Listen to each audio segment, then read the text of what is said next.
हिंदू धर्म में एकादशी का व्रत बहुत महत्वपूर्ण माना जाता है। सभी एकादशियों में देवोत्थनी एकादशी विशेष महत्व रखती होगी।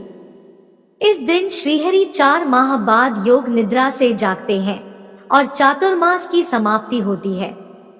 धर्मराज युधिष्ठिर कहने लगे कि हे भगवान, मैंने कार्तिक कृष्ण एकादशी अर्थात रमा एकादशी का सविस्तार वर्णन सुना। अब आप कृपा करके मुझे कार्तिक माह के शुक्ल पक्ष की एकादशी के विषय में भी बतलाइए। इस एकादशी का क्या नाम है तथा इसके व्रत का क्या विधान है? इसकी विधि क्या है? इसका व्रत करने से किस फल की प्राप्ति होती है? कृपया यह सब विधान पूर्वक कहिए। भगवान श्री कृष्ण बोले, कार्तिक माह के शुक्ल पक्ष में तुलसी विवाह के दिन आने वाली इस एकादशी को विष्णु प्रबोधिनी एकादशी, देव प्रबोधिनी एकादशी, देवोत्थान, देव उत्थव एकादशी, देवोत्थनी एकादशी, कार्तिक शुक्ल एकादशी तथा प्रबोधिनी एकादशी भी कहा जाता है। यह बड़े बड़े पापों का नाश करने वाली है। इसका महात्म्य मैं तुमसे कहता हूँ, ध्यान पूर्वक सुनो। एक राजा के राज्य में सभी लोग एकादशी का व्रत रखते थे। प्रजा तथा नौकर चाकरों से लेकर पशुओं तक को एकादशी के दिन अन्न नहीं दिया जाता था। एक दिन किसी दूसरे राज्य का एक व्यक्ति राजा के पास आकर बोला, महाराज, कृपा करके मुझे नौकरी पर रख ले। तब राजा ने उसके सामने एक शर्त रखी कि ठीक है, रख लेते हैं, किंतु रोज तो तुम्हें खाने को सब कुछ मिलेगा, पर एकादशी को अन्न नहीं मिलेगा।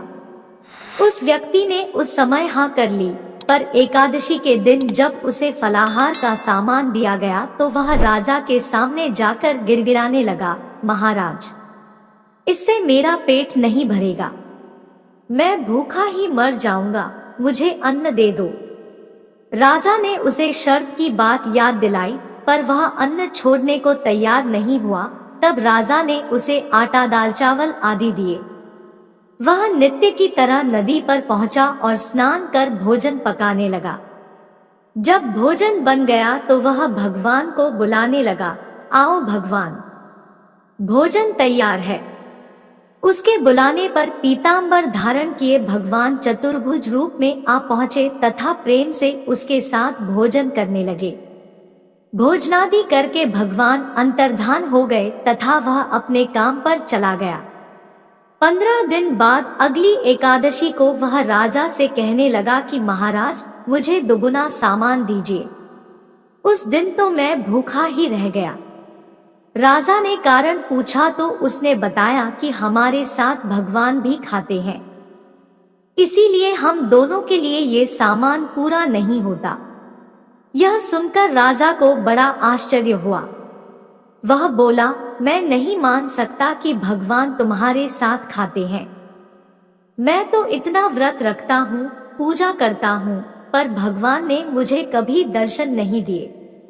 राजा की बात सुनकर वह बोला, महाराज, यदि विश्वास न हो तो साथ चलकर देख ले।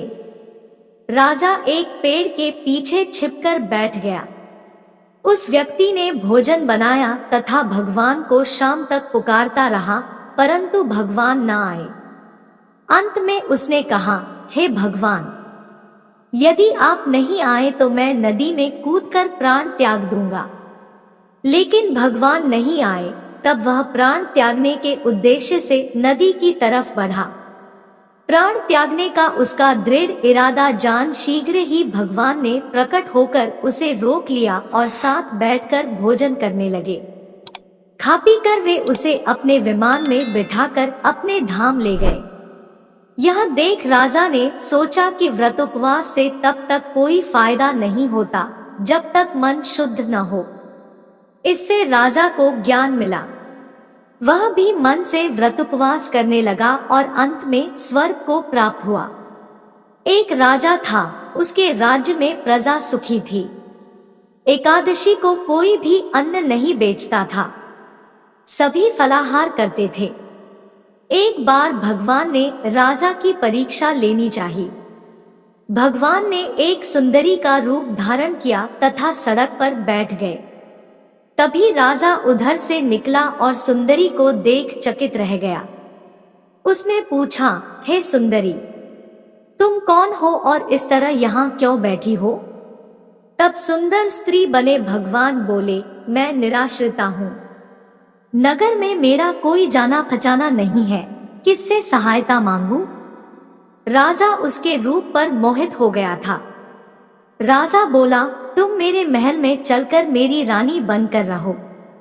सुंदरी बोली, मैं तुम्हारी बात मानूंगी, पर तुम्हें राज्य का अधिकार मुझे सौंपना होगा।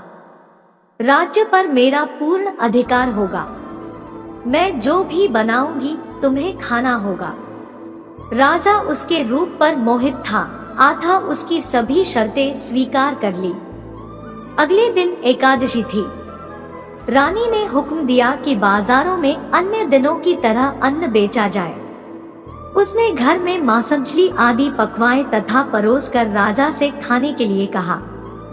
यह देखकर राजा बोला, रानी, आज एकादशी है, मैं तो केवल फलाहार ही करूंगा। तब रानी ने शर्त की याद दिलाई और बोली, या तो खाना खाओ, नहीं तो मैं बड़े राजकुमार का सिर काट दूंगी।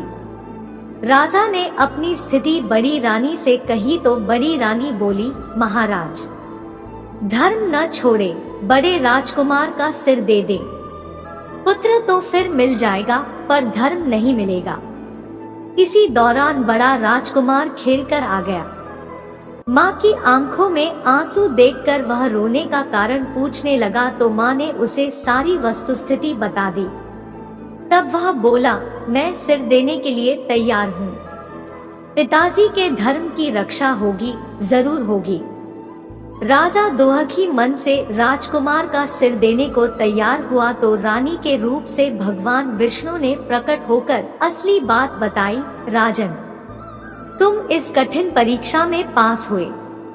भगवान ने प्रसन्न मन से राजा से वर मांगने को कहा तो राजा बोला, आपका दिया सब कुछ है, हमारा उद्धार करें। भगवान ने राजा का उद्धार किया। हे विष्णु जी, कथा कहने वाले, कथा सुनने वाले तथा हुंकारा भरने वालों का उद्धार करें। आशा करती हूँ कि वीडियो आपको अच्छा लगा होगा। वीडियो को लाइक कर चैनल को सब्सक्राइब कर लीजिए, जिससे आपको ज्ञानवर्धक धार्मिक जानकारी यहाँ मिलती रहे।